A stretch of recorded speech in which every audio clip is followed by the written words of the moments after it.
बिस्मिल्लाहिर्रहमानिर्रहीम अस्सलामु अलैकुम रहमतुल्लाह। अभी चंद दिन पहले army chief general Asim Munir और डीजी आईएसआई ने शहबाज शरीफ के साथ मुलाकात की।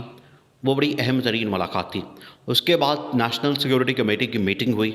ये दो जो अहम तरीन मुलाकातें या इसको इजलास कह लें या इसमें शहबाज शरीफ के साथ जो मुलाकात हुई, ये असल में टर्निंग पॉइंट है पाकिस्तान की तारीख में। इस टाइम जो पाकिस्तान के अंदर क्राइसिस पैदा हो चुका है, पाकिस्तान के अंदर जो इस टाइम इतना बड़ा बहरान है, सियासी बहरान भी, मुआशी बहरान भी, अब आइनी और कानूनी बहरान, अदालती बहरान भी पैदा हो चुका है।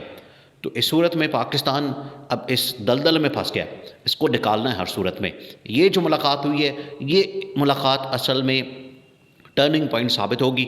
और ये अब जो महीना है, ये बड़ा अहम तरीन महीना है। ये जो हफ़्ता शुरू हो गया है, ये बड़ा अहम तरीन हफ़्ता है। और ये जो हफ़्ता है, इस हफ़्ते तमाम के तमाम फैसले हो जाने। देखिए, अब आपने मामले को समझना है।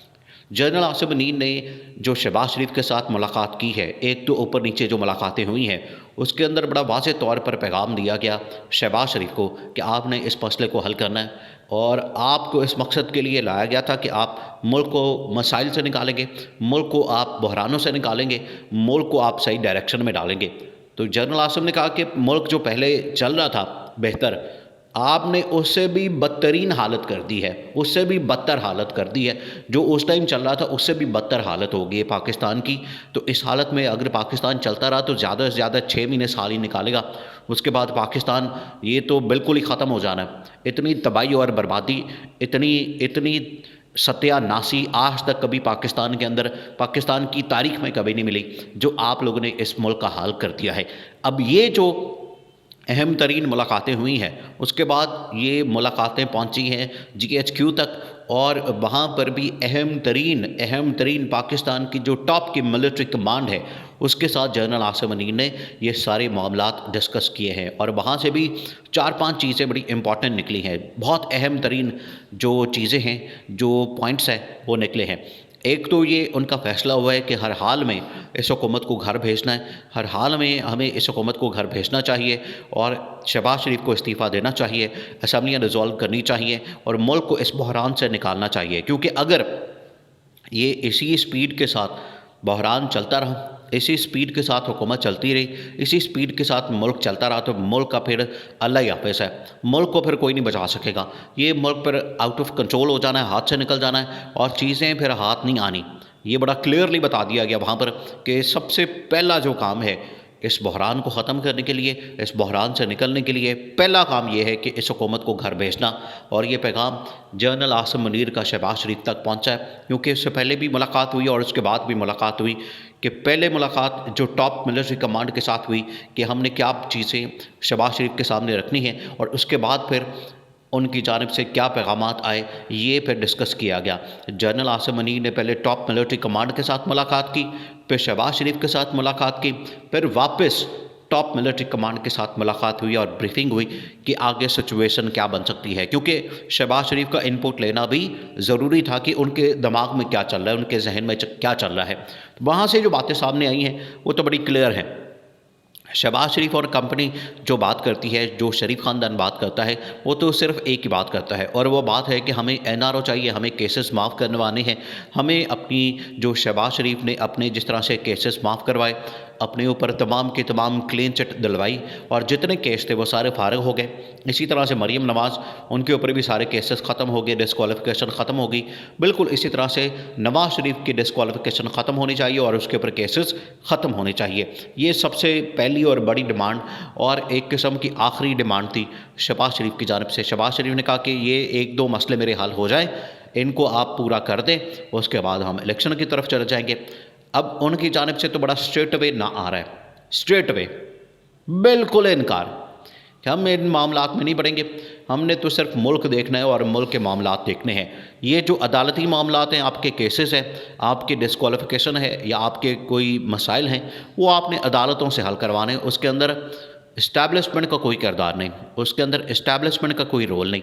ये बड़ा दो टोक अंदाज में शहबाज शरीफ को बता दिया गया कि ये वाले मामलात में आप हमें मत घसीटें। तो पहला जो मामला डिस्कस हुआ वो ये था कि हमने हुकूमत को हर हाल में घर भेजने पर मजबूर करना चाहिए। क्योंकि अगर ये हुकूमत इसी तरह से रहती है, और मज़ीद चलती है तो ये मुल्क का बेड़ा गर्क कर देगी। इसने पहले ही मुल्क का बड़ा सत्यानाश कर दिया है, मुल्क को पहले ही नेस्तो नाबूद कर दिया है, मुल्क की ये हालत कर दी है कि पाकिस्तान के अंदर अब कुछ भी नहीं रहा। अवाम बेचारी महंगाई से मर रही है और इंटरनेशनल लेवल के ऊपर पाकिस्तान का जो इमेज अब बुरी तरह मुतासर हुआ है। अब दूसरा वहाँ पर ये प्लान किया गया कि इस बहरान को निकालने के बाद एक निगरान सेटअप लाना है, एक ऐसा न्यूट्रल सेटअप लाना है, एक ऐसी गवर्नमेंट लानी है जो कि कम अज़ कम 3 महीने में जो छोटे मोटे मसाइल हैं पाकिस्तान के उनको हल करे, मईशत थोड़ी बहुत ठीक कर दे, पाकिस्तान की सियासत स्टेबल हो जाए, पाकिस्तान के अंदर महंगाई उसको थोड़ा बहुत कंट्रोल किया जाए। तीसरी जो अहम तरीन बात वहाँ पर डिस्कस हुई टॉप मिलिट्री कमांड के अंदर, उसके बाद शहबाज शरीफ को बताई गई कि पाकिस्तान की फ़ौज का इस्टेब्लिशमेंट का और पाकिस्तान का हमने इमेज बेहतर करना है, पाकिस्तान के अंदर भी और पाकिस्तान के बाहर भी। देखिए बाहर पाकिस्तान की इस टाइम जो बड़े बड़े वाक़यात हो रहे हैं, बड़े बड़े मामलात सामने आ रहे हैं। अभी जिस तरह से ईरान और सऊदी अरब की दोस्ती हुई है, ये हालांकि पाकिस्तान का इनिशिएटिव था और पाकिस्तान ने ये पहला स्टेप लिया था, लेकिन आज पाकिस्तान को कोई पूछ भी नहीं रहा। ये पाकिस्तान का क्रेडिट बनता है लेकिन कोई भी नहीं देने वाला। उसकी वजह यह है कि पाकिस्तान इंटरनेशनल लेवल पर कोई रिप्रेजेंट नहीं करता पाकिस्तान को, कोई ऐसा लीडर नहीं। इमरान खान जैसा अब लीडर नहीं पाकिस्तान के पास। ये शहबाज शरीफ की तो अपनी कोई हैसियत नहीं, शहबाज शरीफ को तो पार्टी के अंदर कोई नहीं पूछता, पार्टी के अंदर कोई औकात नहीं, तो बाहर कौन पूछेगा। ये तो इनकी हालत है। इस वजह से पाकिस्तान का इमेज इंटरनेशनल लेवल पर बेहतर करना है, पाकिस्तान के अंदर बेहतर करना है और पाकिस्तान की इस्टेब्लिशमेंट का जो इमेज है उसको बेहतर करना है, क्योंकि वो दिन ब दिन वो भी ख़राब हो रहा है। और इस हुकूमत की वजह से ये देखें कि इस हुकूमत की वजह से, इस हुकूमत ने, क्योंकि इस हुकूमत को ये कहा जाता है कि इसको सपोर्ट हासिल है इस्टेब्लिशमेंट की, उस वजह से इस्टेब्लिशमेंट के ऊपर उंगलियाँ उठती हैं। तो इस्टेब्लिशमेंट ने कहा है कि हम किसी मामले में नहीं पढ़ना चाहते, हम बिल्कुल न्यूट्रल हैं, हमें आप इन तमाम के तमाम मामलात से दूर रखें, जितना हम दूर रहेंगे उतना हमारे लिए बेहतर है।